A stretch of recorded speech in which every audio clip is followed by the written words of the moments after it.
I only learned much later about the precarious circumstances surrounding my birth. My mom once confided in me that when she discovered she was pregnant with me, there was real worry about whether they could manage the financial burden of raising a child. At that time, my dad was earning very little and they were just scraping by. However, everything changed when my grandparents learned about the pregnancy. Far from being concerned, they were ecstatic. They generously offered my parents their own house, a lovely place in a desirable neighborhood, close to an excellent school. They also pledged ongoing financial support. Born into that warm, welcoming house, my early years were filled with joy. My grandparents were a constant presence in my life, taking on daily duties like dropping me off and picking me up from school, and treating me to after-school ice cream or park visits. Those early days were some of the happiest of my life. However, a stark shift occurred one night that is etched permanently in my memory. I was supposed to be asleep, but I was jolted awake by the sound of my parents shouting. I couldn't grasp all the words, but phrases like betrayal and how could you reached my ears. The climax of the fight was marked by the slamming of the front door. Peering out my window, I saw my dad stumbling towards his car, a whiskey bottle in hand. The sound of screeching tires was the last I heard from him. The following morning, the grim news of his fatal car accident was delivered by 4 police officers at our doorstep, which left my mother devastated. The funeral is a blur in my memory, dominated by the sight of my father in a coffin and the pervasive sound of crying. My grandparents' faces, wet with tears as they held me close, are a vivid memory from that day. Life changed rapidly after that. My mom seemed to recover startlingly quickly, and within a few months, she had remarried and was expecting another child. She told me excitedly that I was going to have a little sister named Eliana. While she was thrilled, I felt a whirlwind of emotions. Everything was changing too quickly, and I deeply missed my dad and my grandparents. As time passed, visits from my grandparents dwindled until they stopped altogether. Confused and missing them, I asked my mom why they no longer visited. Her expression hardened as she told me they had cut ties with us because she had started a new family. But she softened as she reminded me that we still had the house and their financial help for my education, something we should be grateful for. My sister Eliana was born prematurely, and though Mom explained it as just one of those things, even as a young child, I sensed there was more to the story.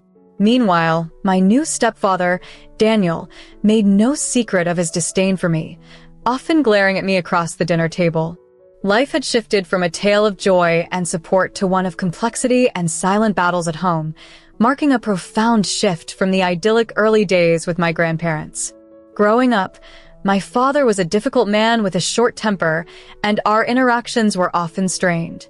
At dinner, when he'd snap irritably, "I'm trying to eat in peace," my mother would hastily intervene, suggesting gently, "Eliana, sweetheart, why don't you take your meal to your room? I'll bring it to you there." Over time, these episodes increased, signaling that even the smallest things could provoke him, and sadly, I was often the target. Whenever we were alone, he'd belittle me with harsh words, his face contorted with disdain as he labeled me a freeloader and a burden. These encounters always left me silently holding back tears, feeling powerless. My father's demeanor starkly contrasted when it came to my sister. He was always cheerful and doting towards her. He would playfully lift her onto his knee, spoil her with presents, and speak in a sweet tone that always seemed to unsettle me. His pet name for her, my little angel, accompanied by promises of surprises, only emphasized the disparity in how he treated us. In her desperation to keep the peace and placate him, my mother found ways to keep me out of sight. She would usher me to my room, locking the door behind her whenever he arrived home. Isolated, I listened to the distant sounds of laughter and chatter, feeling excluded from what should have been my family circle. I couldn't comprehend why I was relegated to eating alone, or why I felt like an outsider in my own home. As I grew older, the isolation only deepened. I was excluded from family vacations and gatherings at relatives' homes. Even when guests visited, I was instructed to remain in my room, silent and out of sight to avoid any disruption. My mother, her eyes filled with a pleading look, would remind me, "We don't want to upset him." You know how he gets. And I did know all too well the angry outbursts and the turmoil that followed his temper. With each passing year, I retreated further into myself, becoming shy and withdrawn. School became a quiet sanctuary where I barely interacted with others. However, in the solitude of my room, my imagination became my refuge. I crafted elaborate stories and grand adventures where I was the hero, cherished and celebrated. On my 18th birthday, an unexpected opportunity changed my life. Having honed my skills on the internet, I discovered an online editorial director seeking new voices in children's and young adult literature. On a whim, I submitted some of my stories and, to my astonishment, they were a hit. Suddenly, I was collaborating on projects, writing stories, and even helping develop educational apps for young people. For the first time, I felt a sense of pride and accomplishment. My work was not only recognized, but loved. I was making my own money and saving every penny. Through my writing, I found a sense of belonging and purpose, a stark contrast to the invisibility I felt at home. My stories, once a private escape, had opened the door to a new, empowering chapter of my life. Watching my bank account grow was thrilling in a way I had never experienced. One day, feeling particularly courageous after a large deposit, I decided to share the news of my financial success with my mother. We were alone in the kitchen. My stepfather Daniel was away on a flatbed driver job, and my sister was out visiting a friend. "Mom," I began, my voice trembling slightly, "I have something to tell you. I've been working with a publishing house writing stories, and I'm actually making quite good money now." Mom's eyes lit up. "Really? Oh, Eliana, that's wonderful. I always knew you were a smart girl," she said. Her rare praise warmed my heart, but then her face took on a calculating look. She leaned in closer, her tone shifting. "This is actually perfect timing. We've been facing some financial troubles lately." My heart sank as she continued. "This house is so big, and upkeep isn't cheap. Plus, raising you hasn't been cheap either. We've been exhausted trying to provide for you all these years." I felt as if I'd been punched. I had always felt more like an outsider than a family member. How could I have been such a burden? "Remember that college fund we set up for you?" she continued, avoiding my gaze. "Well, we had to dip into that for the house. But now that you're earning, you can support yourself, right?" I nodded, too shocked to speak. "That's my girl," she said, patting my hand. "Oh, and one more thing. Daniel, and I think it's time for you to move out after you graduate. We're turning your room into a space for your sister. She needs more room." I stared at her in disbelief. "Move out? But where will I go?" Mom shrugged dismissively and turned away. "You're a smart girl, Eliana. You'll figure it out. You've got some savings now, right?" See? As she left the kitchen, the magnitude of her words crashed over me. I was being ousted from my home. The funds I thought would pay for college were gone, and it seemed my own mother was indifferent to my fate. The months until graduation passed in a haze of anxiety and frantic planning. By day, I focused on finishing high school with strong grades. By night, I poured myself into my writing, scrimping, and saving every dime.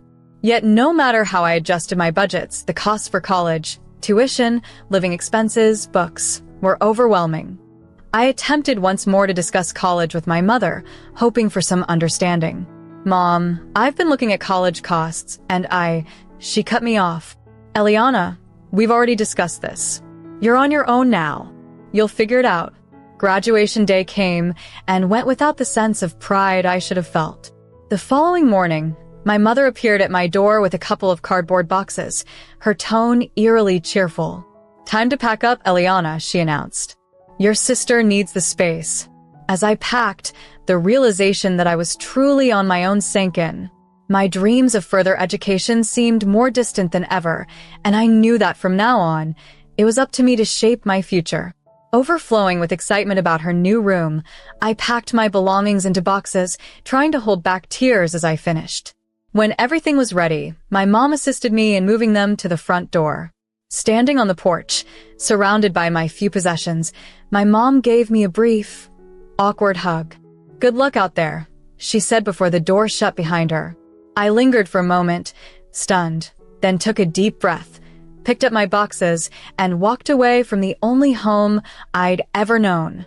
With my limited funds, I managed to secure a small studio apartment in a less desirable part of town. The frequent sirens were disruptive at night, but the space was mine. Deciding to delay college for a year due to financial constraints, I focused on finding work. I reached out to my contacts at a publishing house, pleading for any available work. To my relief, they were eager to offer me more opportunities. "We've been impressed with your work, Eliana," my freelance editor said. "How would you feel about writing some children's books for us?" I embraced the chance eagerly. Soon, I was immersed in writing and illustrating, working tirelessly. The job was challenging but fulfilling, and for the first time, I felt a sense of purpose. Living alone was tough, but I adapted, learning to manage my finances, cook simple meals, and navigate public transport. I also made some friends in my building, other young people striving for independence. However, despite my efforts, saving for college seemed like a far-off goal, with every small financial gain offset by unexpected expenses like apartment repairs, tech malfunctions, or health issues. A year after leaving, I received an unexpected call from a number I thought I'd never see again, my mother's. Her voice was unusually cheerful. "Eliana, sweetie, how are you? I've missed you so much. Why don't you come visit us this weekend?" Skeptical but curious, I agreed to the visit, packing with a mix of hope and apprehension. Upon arrival, my mom's exaggerated affection felt forced, as if she were a poor actress in a play. "Oh, Eliana," she exclaimed, "you must be exhausted from your journey. Why don't you sleep in your sister's room tonight? She can stay in the guest room." My sister, now a teenager, rolled her eyes but didn't object. The next morning, the sound of familiar voices drew me downstairs to the kitchen, where I froze in the doorway. There at the table sat my grandparents, whom I hadn't seen in years. "Eliana, oh look how you've grown," my grandmother exclaimed with joy. As they shared their plans to move to a nursing home, my grandfather's voice trembled with emotion. They wanted to connect and share some time with us before they left, a sentiment that made the room feel warmer, bridging the distance the years had imposed. "You're really thriving, aren't you?" Grandma interjected, her voice eager. "Do tell us all about your university. What's your major, dear?" I hesitated, unsure of how to respond, when my mother quickly filled the silence.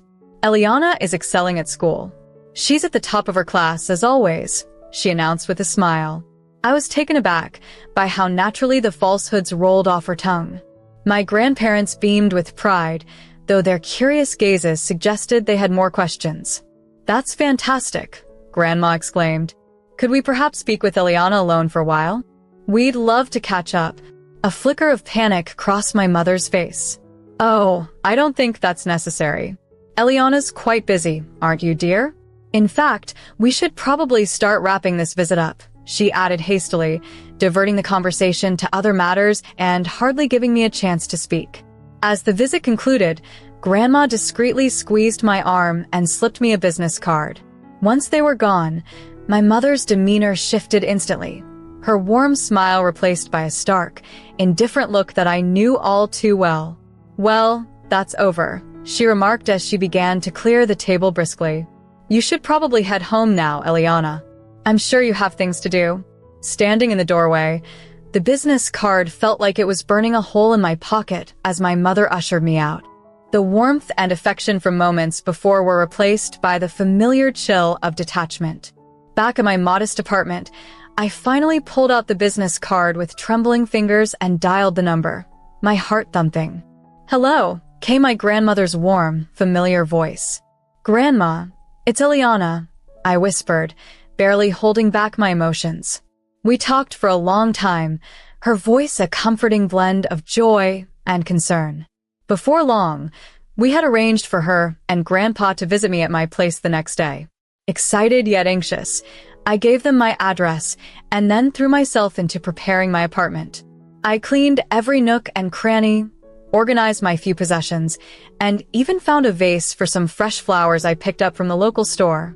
Sleep eluded me that night as I busied myself in the small kitchen, preparing lunch for the following day and baking Grandma's favorite snickerdoodle cookies from a recipe I found online. Morning arrived too quickly. I was just pulling the last batch of cookies from the oven when I heard a knock. Taking a deep breath, I smoothed down my shirt and opened the door. There stood Grandma and Grandpa, a mix of emotions crossing their faces. After a moment of silent reunion, Grandma stepped forward and hugged me tightly. "Oh, Eliana," she whispered emotionally. "Look at you, all grown up."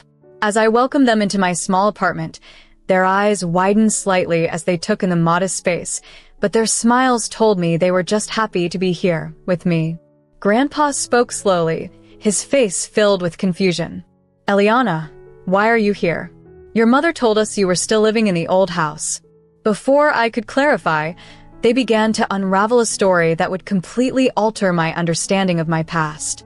"We've always wanted to be a part of your life," Grandma said, tears welling up in her eyes. "But your mother, she kept us apart." They revealed the tragic evening my father died, exposing secrets that shook me. My mother had been unfaithful and was already expecting my sister when my father discovered the betrayal. Heartbroken, he had decided on a divorce, but then a fatal accident claimed his life. As I absorbed their words, they explained that the home I had grown up in, where Mom and her new partner, Daniel, still resided, legally belonged to me, bequeathed in my father's will. "We've sent money for your upbringing every month," Grandma disclosed as she took my hand. "When you graduated, we even increased the amount, thinking you needed it for college." The revelations spun around me. All my struggles to make ends meet, yet there had been funds and a property in my name all along. "We just wanted to ensure you were comfortable and everything at the house was fine," Grandpa added, explaining their unexpected visit the day before.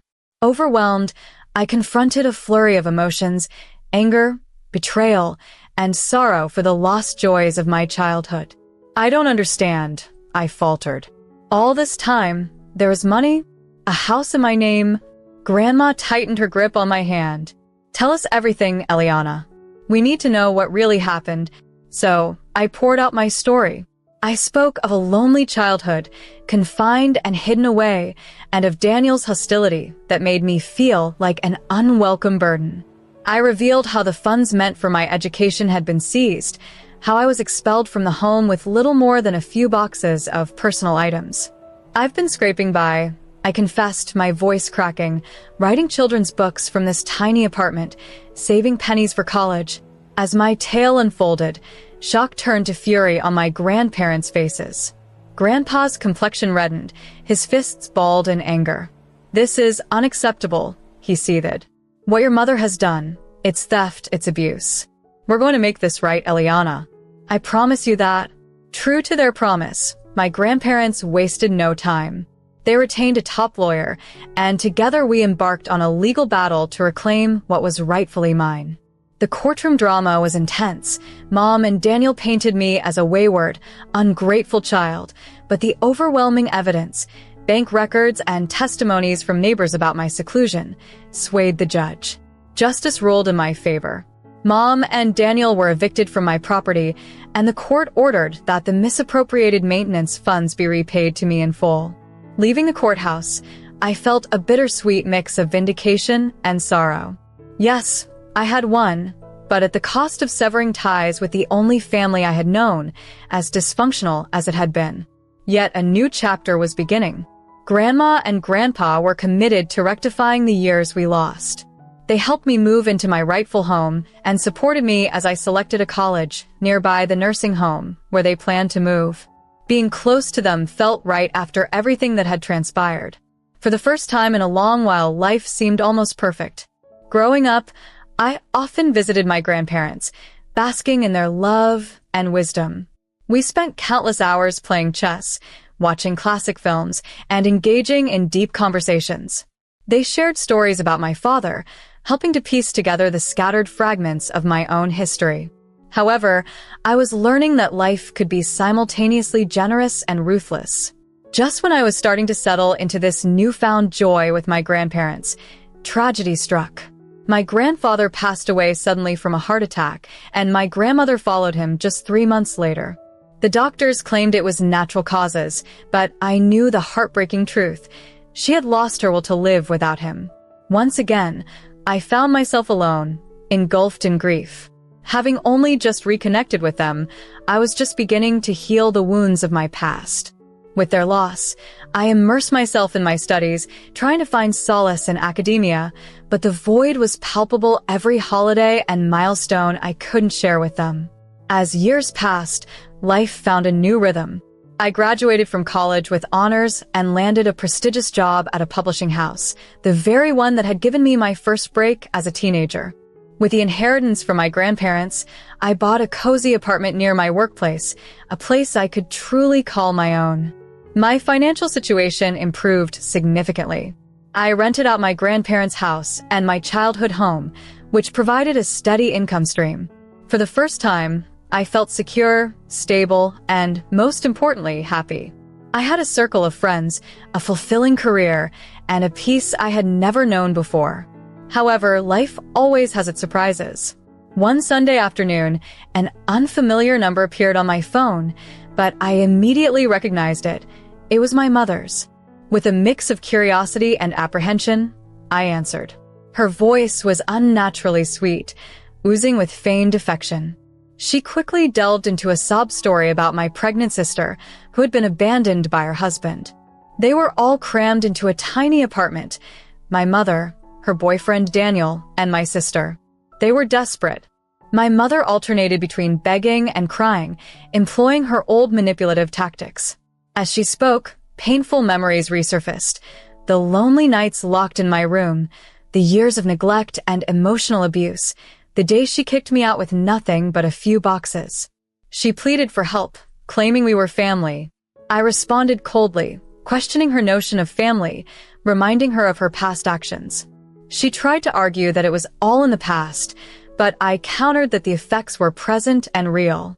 She was only reaching out because she needed something as always. I advised her to resolve her own problems, echoing the harsh advice she gave me when she abandoned me.